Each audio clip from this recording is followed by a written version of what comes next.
Wechak moderate nekol ko ping cher dakakol kuran loyen ran chol Jacob ajok ayuen akolan nekol eki chol Yicliεεr yin wo jalan juera akakolej ora na chilanim patude go diom de yok kitabai go jal nyoj kulenke emas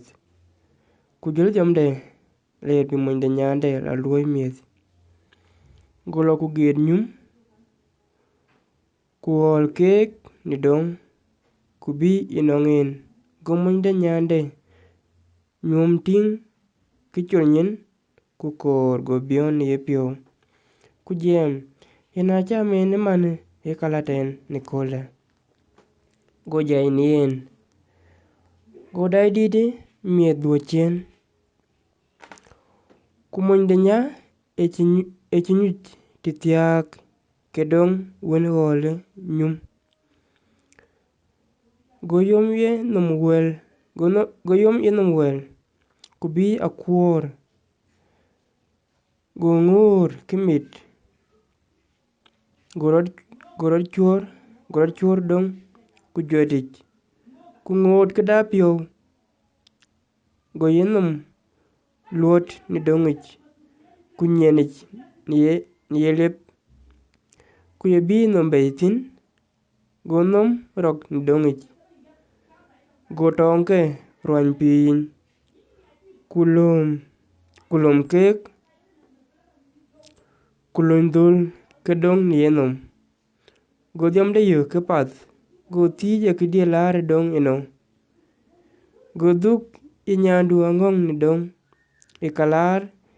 ben yala ot go luel ye kicho beibei ni yinom kuba jalar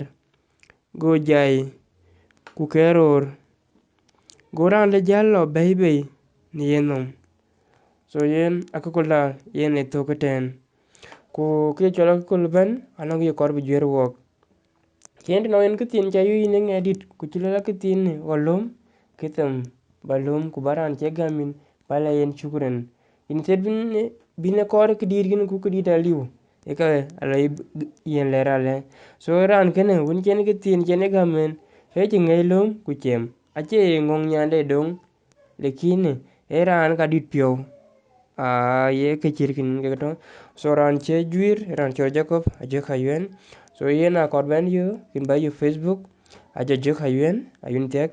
at my email ayuen.ajok@yahoo.com so in case of any comment korba loy at or bengai loy so in loy an inbox through those media so kuin challenge ko chakale charit wadia